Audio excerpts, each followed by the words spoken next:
یا لا لا لا یا لا یا لا لا. بسم اللہ الرحمن الرحیم. السلام علیکم ورحمۃ اللہ وبرکاتہ. میں اپنے تمام ناظرین کو اپنے چینل عزیز یو کے ولاگ پر خوش آمدید کہتا ہوں. امید کرتا ہوں کہ آپ بخیر و عافیت ہوں گے، جہاں کہیں بھی ہوں گے اللہ پاک کے حفظ و امان میں ہوں گے. میں آپ کا میزبان محمد زاہد حسب معمول آپ کے لیے بڑی انفارمیٹو ویڈیو لے کر آیا ہوں. آپ نے تھم نیل پر دیکھ لیا ہوگا کہ آج کی ویڈیو کا ٹائٹل، اس کا ٹاپک کیا ہے.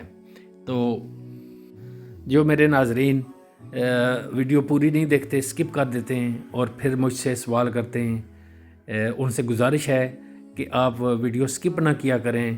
پلیز آپ ویڈیو پوری دیکھیں تو انشاءاللہ آپ کو ان ویڈیو میں سے ہی پوری انفارمیشن مل جائے گی. اور جو میرے ناظرین پہلی بار میرے چینل پر آئے ہیں اور ابھی تک میرا چینل انہوں نے سبسکرائب نہیں کیا یا ریگولر دیکھتے ہیں لیکن سبسکرائب نہیں کرتے، تو ان سے بھی گزارش ہے کہ کائنڈلی میرے چینل کو سبسکرائب کر دیں، لائک اور شیئر کر دیں تاکہ دوسرے بہنوں بھائیوں تک بھی اس کی انفارمیشن پہنچ جائے. تو بیل آئیکن دبانا بھی نہ بھولیے گا تاکہ جو بھی ویڈیو میں اپلوڈ کروں اس کا نوٹیفیکیشن بر وقت آپ تک پہنچ جائے. کافی بہنوں بھائیوں کی طرف سے مجھے میسج آ رہے ہیں کہ ILR کے بارے میں ہمیں معلومات دیں. زاہد بھائی ہم کافی کنفیوز ہیں کہ کچھ کہہ رہے ہیں لوگ کہ 3 سال میں ہوگا، کس کہہ رہے ہیں 5 سال کا ہوگا. تو انشاءاللہ میں آج کی ویڈیو میں اس کے بارے میں تفصیل سے آپ سے بات کروں گا کہ کون کون سی کیٹیگری کے ویزوں میں کتنے سال میں آپ کو انڈیفینٹ ہوگا، جس کو ILR کہتے ہیں. تو چلتے ہیں آج کے ویڈیو کی ٹاپک کی طرف. ناظرین، اس کے بارے میں جو میں نے ریسرچ کیا اور انفارمیشن اکٹھی کی ہے وہ میں آپ کے ساتھ شیئر کرنے والا ہوں. ناظرین، indefinite leave to remain depend کرتا ہے کہ آپ کون سے ویزے پر، کون سے ویزے کیٹیگری، کون سا ویزا لے کر آپ UK میں آئے ہیں. یہ مختلف کیٹیگری کے لیے مختلف ٹائمنگ ہو سکتی ہے.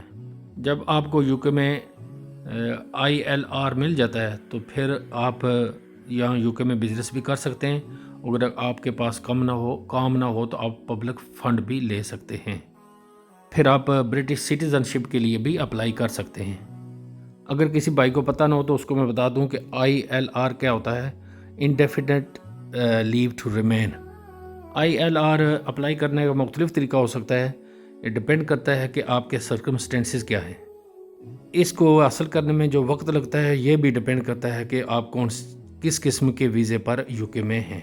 مختلف کیٹیگری کے ویزوں کے لیے مختلف اس کی ٹائمنگ ہے. یہ 3 سال کا بھی ہے، 5 سال کا بھی ہے، 7 سال کا بھی ہے اور 10 سال کا بھی ہے. آپ کے لیے یہ جاننا ضروری ہے کہ آپ کو کتنے سال لگیں گے ILR حاصل کرنے کے لیے. اگر کوئی بندہ کہتا ہے کہ مجھے ILR 3 سالوں میں مل گیا ہے تو اس کا ڈپینڈ کرتا ہے کہ اس کا ویزا کس قسم کا تھا. ہر ایک کو 3 سال میں نہیں ملتا، کیونکہ ہو سکتا ہے کہ جس کو 3 سال میں ملا ہو اس کا ویزا سرکمسٹینسز آپ سے مختلف ہوں. آپ آفیشیل UK گورنمنٹ کی ویب سائٹ پر جائیں اور چیک کریں کہ if you can get indefinite leave to remain in UK, you can find out if you can get it in 3 years or not. جو میں سب سے پہلے آپ کو بتانے والا ہوں یہ ورک ویزے کے بارے میں ہے. میں لکھا ہوا ہے کہ you must usually have lived and worked in UK for 5 years. And if you have a tier 1 visa, it can be 2 to 3 years. Basically اس کا مطلب یہ ہے کہ آپ کے پاس اگر tier 1 ویزا ہے تو آپ کو ILR 2 سے 3 سال میں مل سکتا ہے. اور if you are an innovator founder or a global talent visa, it can be 3 years. اس کے بعد ناظرین اسکلڈ ورک ویزا آتا ہے. اس کو tier 2 بھی کہتے ہیں. اس میں minister of religion, international sportsman. Basically یہ کہہ رہے ہیں کہ اگر آپ ٹیئر 2 کے ویزے پر ہیں جو اسکل ورک ویزا ہے اس پر ہیں تو آپ کو 5 سال میں ILR مل جائے گا. And if you are care work visa you can still get ILR in 5 years. اور اس کا کرائٹیریا یہ ہے کہ have lived and worked in the UK for 5 years. اس کے بعد کافی تفصیلی قوانین ہیں. اگر آپ نے 5 سال میں اس کی خلاف ورزی نہیں کی، سیلری ریکوائرمنٹس بھی آپ کی پوری ہو. ناظرین یہ جو انگلش میں لکھا ہوا ہے یہ بھی میں آپ کو پڑھ کر سنا دیتا ہوں continue to be needed for your job and meet the salary requirements after you get indefinite leave to remain. Basically اس پر لکھا ہوا ہے کہ you will need document from your employer to confirm this. اس کا مطلب یہ ہے کہ آپ کو اپنے امپلائر سے لیٹر لینا پڑے گا جس پر لکھا ہو کہ آپ 5 سال یہاں رہے ہیں اور اپنی جو سیلری تھریش ہولڈ ہے وہ بھی آپ نے پورا کیا ہے. اس کے بعد آپ ILR کے لیے اپلائی کر سکتے ہیں اور جو اس کی فیس ہے وہ 2085 پاؤنڈ ہے. ناظرین پتہ نہیں یہ خبر کہاں سے آئی ہے لیکن یہ اسکلڈ ورک ویزے کے لیے جو 5 سال کا کرائٹیریا ہے اس میں کوئی تبدیلی UK گورنمنٹ نے نہیں کی، وہ سٹل وہی ہے جو پہلے تھا.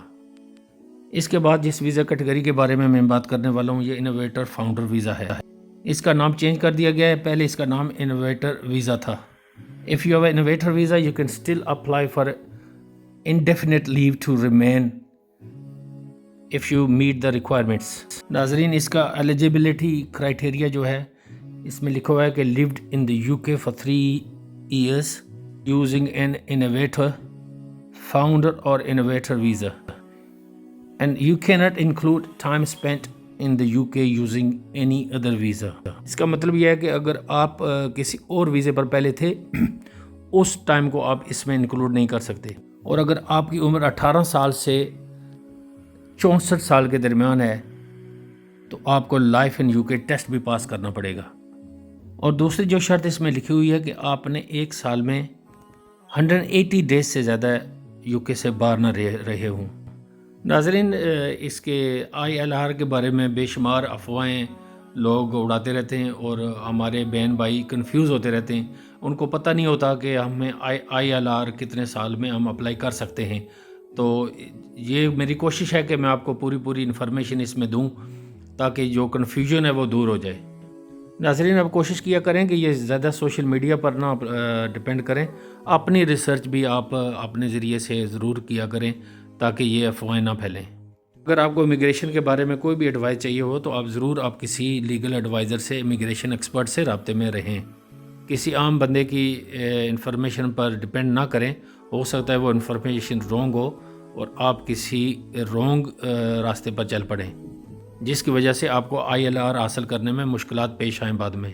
ناظرین اس کے بعد جو نمبر آتا ہے اس میں ہے اگر آپ کے پاس گلوبل ٹیلنٹ ہے یا آپ ٹیئر 1 انویسٹر ہیں.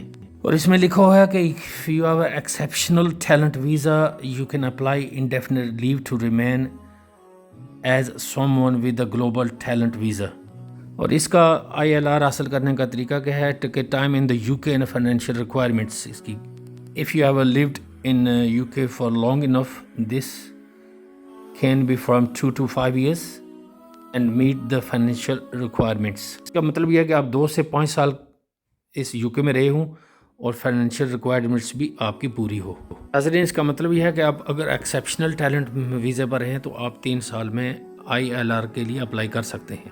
ناظرین اس میں یہ بھی لکھا ہوا ہے کہ اگر آپ اسکلڈ ورک ویزے پر پہلے تھے اور بعد میں آپ نے سوئچ کیا گلوبل ٹیلنٹ ویزے پر تو وہ جو وقت آپ نے اسکلڈ ورک ویزے پر سپینڈ کیا ہے وہ بھی آپ اس میں انکلوڈ کر سکتے ہیں. ناظرین اس کے بعد جو نمبر آتا ہے اس میں اسپاؤس ویزے کے بارے میں ہے یا فیملی ویزا بھی کہہ سکتے ہیں. You may be able to apply for indefinite leave to remain if you have a family member settled in the UK, either as a British citizen or a person with indefinite leave to remain. You can apply as a partner with a family visa, a partner as a dependent on your partner's work visa, a parent with your family visa, a child with your family visa, a child as a dependent on your parents' work visa, an adult dependent relative on a family visa, a dependent on your parent or partner's innovator founder visa. ان میں سے آپ کسی بھی قسم کے ویزے پر ہیں تو آپ ILR کے لیے اپلائی کر سکتے ہیں. آگے میں آپ کو بتاتا ہوں اس کی ٹرمز اینڈ کنڈیشنز کیا ہیں. ناظرین اس کے بعد نمبر آتا ہے کہ you can apply for ILR if you have been in the UK legally for 10 continuous years. اس کا مطلب ہے کہ اگر آپ UK میں 10 سال لیگلی رہے ہیں تو 10 سال کے بعد بھی آپ ILR کے لیے اپلائی کر سکتے ہیں. There are different ways to apply for indefinite leave to remain if you have a visa that's on the basis of your private life. اور اگر آپ EU, Switzerland, Norway, Iceland سے ہیں اور آپ کے فیملی ممبر UK میں 31 دسمبر 2020 سے پہلے کے سیٹلڈ ہیں تو آپ EU سیٹلمنٹ اسکیم کے تحت بھی ILR کے لیے اپلائی کر سکتے ہیں. اور اگر آپ اسٹڈی ویزے پر UK میں ہیں اور آپ نے ان 10 سالوں کے دوران اپنے ویزے کو ورک ویزے پر سوئچ کر لیا تو پھر بھی آپ انڈیفینٹ لیو ٹو ریمین کے لیے اپلائی کر سکتے ہیں. ناظرین، اس کے بعد ILR کے لیے جو نمبر آتا ہے وہ کہ اگر آپ کے پاس ویزا ہو on the basis of your private life اور اگر آپ UK میں پیدا ہوئے اور 7 سال تک آپ UK میں رہے ہوں then you can apply for a indefinite leave to remain in UK. So yeah, this is it for today's video. I hope it has answers all the questions you have been asking me. I hope it has clarified all the doubts you might have. جیسے video میں نے آپ کو مختلف category کے ویزوں کے بارے میں بتایا کہ ILR لوگوں کو 3 سالوں میں بھی ملتا ہے، 5 سالوں میں بھی ملتا ہے اور 10 سال میں بھی مل سکتا ہے. یہ ڈپینڈ کرتا ہے کہ آپ کون سی کیٹیگری کے ویزے پر آئے ہیں اور آپ نے جو کرائٹیریا ہے وہ پورا کیا ہے، وہ تھریش ہولڈ جو ہے سیلری کا وہ بھی پورا کیا ہے اور مختلف جو ان کے ہوم آفس کے جو ٹرمز اینڈ کنڈیشن ہیں اس میں بھی کسی کی خلاف ورزی نہ کی ہو. تو جیسے میں نے آپ کو بتایا کہ ہر ایک کا اپنا اپنا ڈیفرنٹ کرائٹیریا ہوگا اور ڈیفرنٹ کسی کو 3 سال میں ILR مل جائے گا، کسی کو 5 سال میں ملے گا اور کسی کو 10 سال تک ملے گا. ناظرین، اب اجازت لینے سے پہلے میں ان تمام دوستوں کا، بھائیوں کا شکریہ ادا کرتا ہوں جو میرے چینل پر آتے ہیں، میرے چینل کو جنہوں نے سبسکرائب کیا ہوا ہے، جو ریگولر میرے چینل کو دیکھتے ہیں، میری ویڈیو کو اپریشیٹ کرتے ہیں، پسند کرتے ہیں اور کامنٹس بھی کرتے ہیں. امید کرتا ہوں کہ آپ کو کافی انفارمیشن مل گئی ہوگی، لیکن اگر پھر بھی آپ کا کوئی ڈاؤٹ ہو تو آپ کمنٹ سیکشن میں آئیے، آپ مجھ سے سوال کیجئے، انشاءاللہ میں بر وقت آپ کے سوال کا جواب دوں گا. رمضان شریف کا تیسرا روزہ آپ سب کو میری طرف سے بہت بہت مبارک. اب اپنے میزبان محمد زاہد کو دیجیے اجازت. انشاءاللہ آئندہ کسی اچھی ویڈیو میں پھر ملاقات ہوگی. فی امان اللہ. يا لا لا لا يا لا لا لا يا لا لا لا